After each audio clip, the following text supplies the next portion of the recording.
ตอ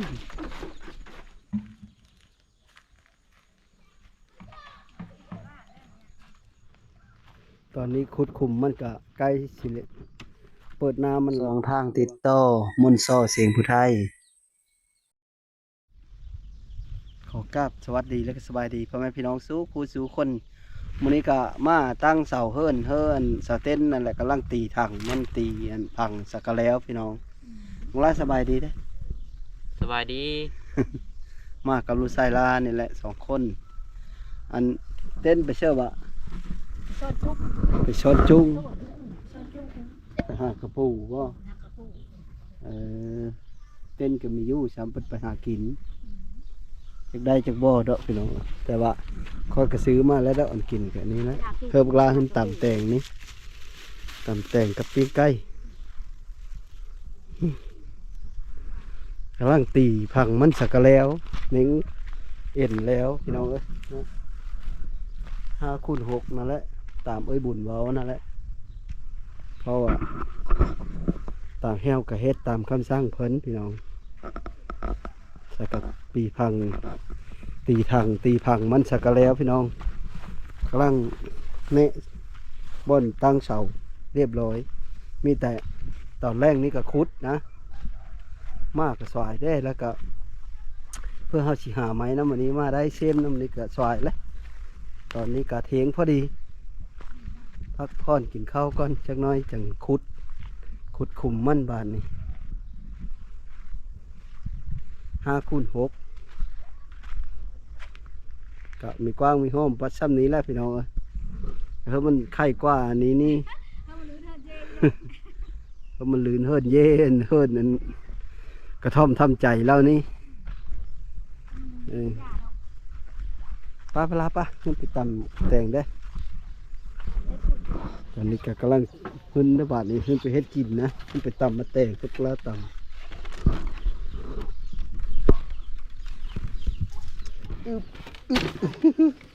โดขันใดกับขันใดเลินไปเลินมาอยู่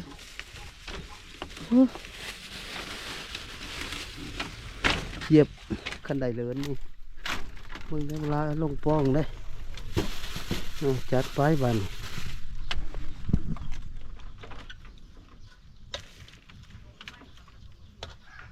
ตำแต่งมันแซ่บๆเด้อลูกชิ้นไปน้ำนี้มาไว้เฮ้ย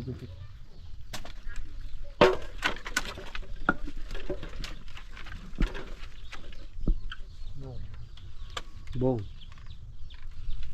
จักเลยเด็กเน็บเด็ก สันร้อน เน็บที่แต่จำยาพี่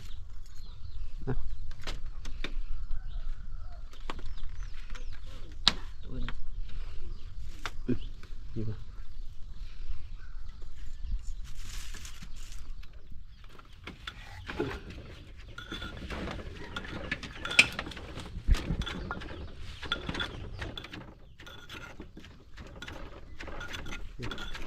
ว่าทำเตงนี้นะ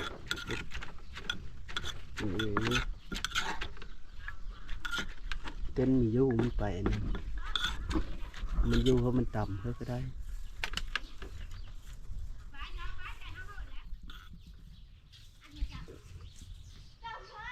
ชื่อปลาแดะปุ้ง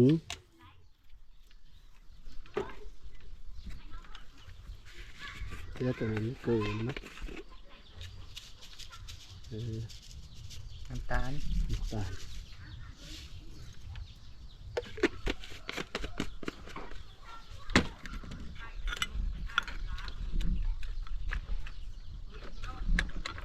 ตัน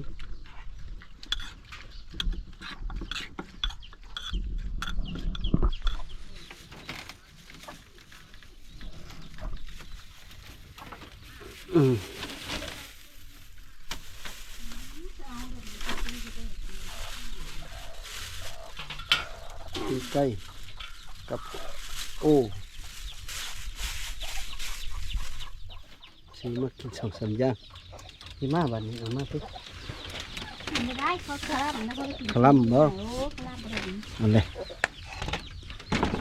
ปลาแล้วค่ะแต่ไม่เตะขาเขาไปถึงเขาบ้างเขา อืม กินเลยแหละ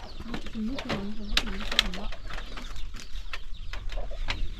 โอ้แต่แซ่บเลยเวลาตำก็ดีได้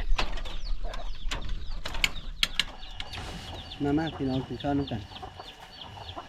ตำมะไก่แล้วก็บีนไก่ก็โอ้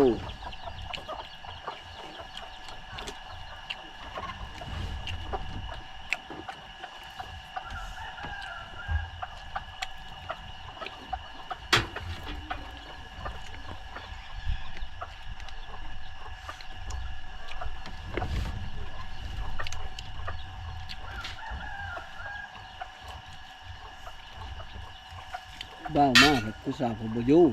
หาฟุดกระปูหาต้นจุ้ง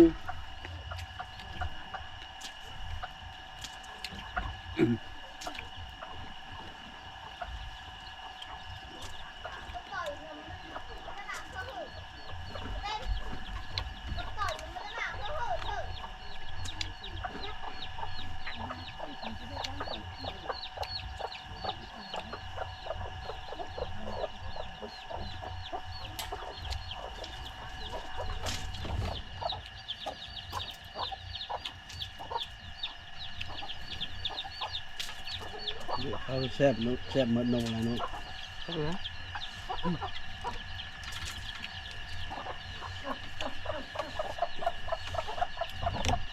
บ่ายโมง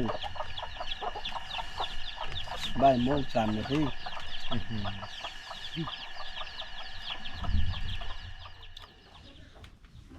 แป๊บเดียวบ่ เป็นเขาเอาชู้ เอ้ยเชี่ยว เออทำนี้แหละ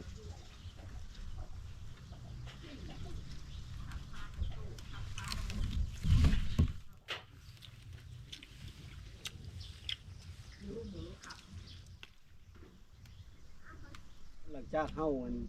กินข้าวกินน้ำแล้วครับมาขุดเฟาะมันเฮ็ดขุมมัน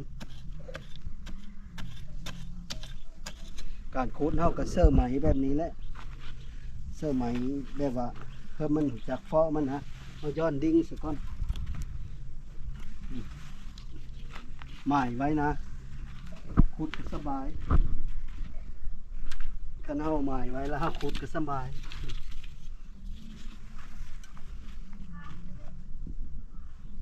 นั่นนี้แหละนะย้อนดิ้งลงกลางนี้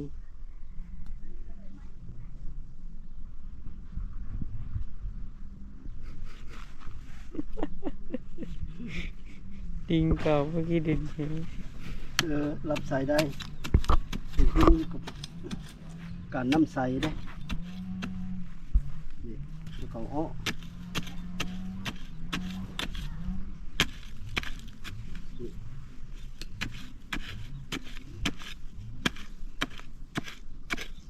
ขุดใหม่เพราะมันเป็นเฟาะขุดแล้วสบายแบบนี้มันเฮาบ่เอ็ดเฟาะแน่นี้นะมันสิขุดไปทั่วที่แล้วนะ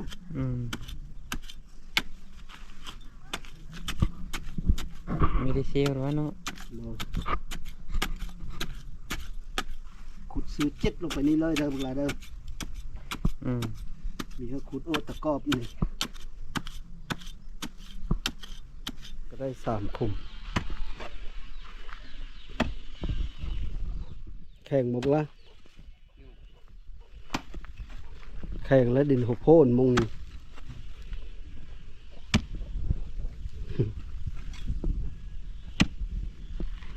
พุ่นแล้วทุกคนเลยหมายไว้แล้วหมายไว้หมดแล้วแต่ละบ้อนขุดเสาไม่ได้เยอะแล้วขุดกว้างกะ40 เซนแต่ว่ามันแดดพิลึกหรือมันนี้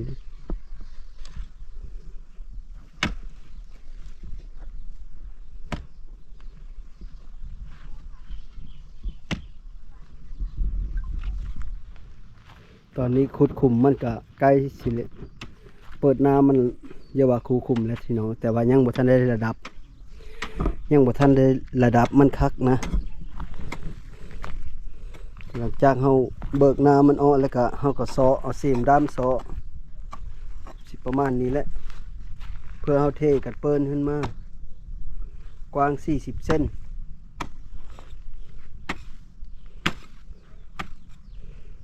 ลาขุดอยู่สางเก่ากำลังขุด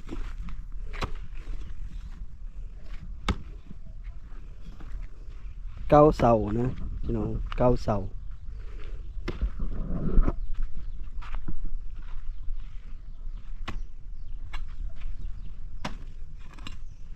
5x6เก้าเสาพ่อ แดดแห้งเลยโอ้ยยังขุดบ่แล้วคือว่าแต่เว้น3 โมงก็ยังแฮมอยู่เป็นแผนอยู่แดดอีกสมโคนมื้อนี้ได้เหลืองมันหลบบ่ปักละผ่านมาแล้วเนาะได้เหลืองแล้วสางเก่าเฮ็ดขำปุ๊บเนาะลึก สางเก่าขุดขุมเก่าขุมขำปุ๊บผ่านมาตรฐานหมดคู่ขุมเลยพี่น้องได้เหลืองมาเลยได้แบบมันเลยแต่ว่ายังบ่ทันได้เทมื้ออื่นเพิ่นแหละจังมาเท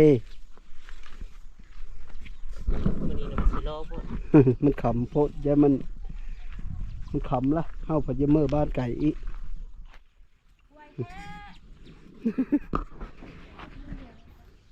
โอ้ยมันแข็งเต้นมากก็เยอะยาอย่างนี้พอแห้งพอแล้วได้มีแต่เยอะเทนั่นแหละมีแต่มื้ออื่นน่ะกอยปูนชอบหนึ่งเทกันเปิ้นมันเป็นเลยความรู้สึกดีใจบ่ดีใจเลยเนาะ ขอบคุญขอบคุณน้ำผู้ใหญ่คนดีๆเด้อ โดย เย็ดประบาดนี่นึ่งข้าวบ่ สุ่มไฟนึ่งข้าว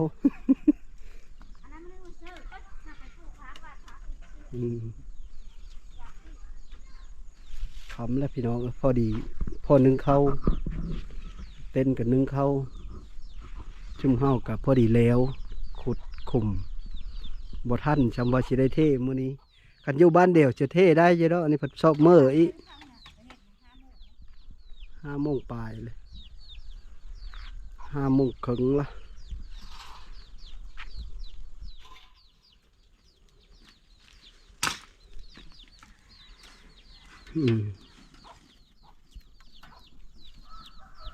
ทางไฟนึ่งข้าวอยู่นี่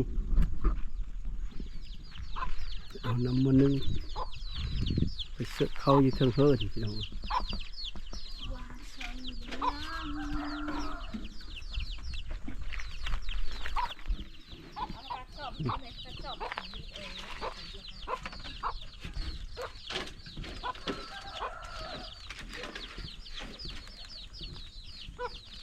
โอ้ขันไดเลินนี่ล่ะ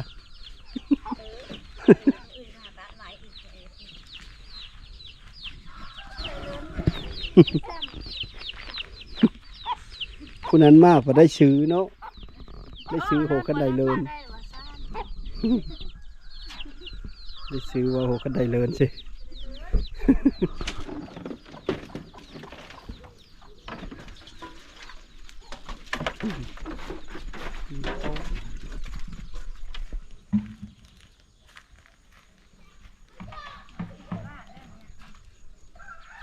เชื่อเขาเลยนึ่งหลายเลย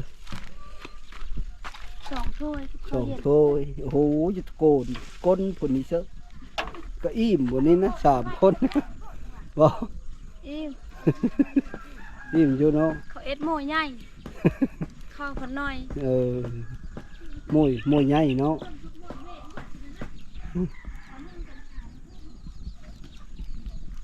ขำเลยเด้แบบนี้แล้วเนาะขำเอามือ ดีพอดีปั๊บเลย ไปทางนั้นเลยไปทางตีเดี๋ยวดี เบิดพอดีเลย เอาต้นพกกาซ่อมให้น้องมาหวาน พอดีเลยบ่ เลี้ยงเธอกันเลยนะ มีโถกับบันแล้วกับมันยังสีอ้อพี่ไปโถกับไปจักมัน ตัวนี้ทีตัวนี้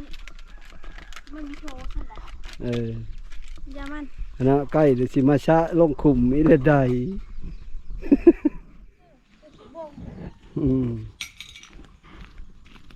ผู้ผักบงอีบอกผักสลัดมีเนาะ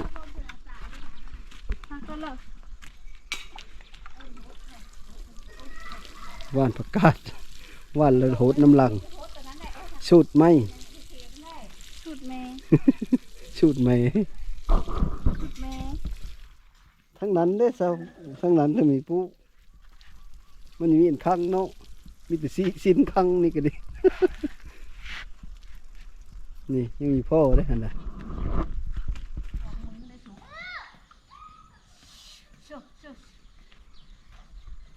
กำลังฮิวโบมาหดพัก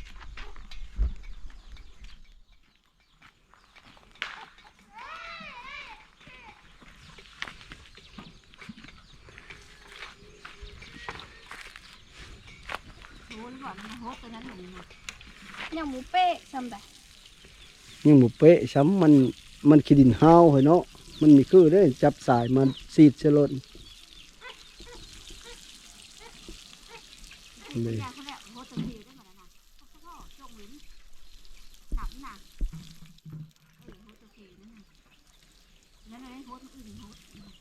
โหดละ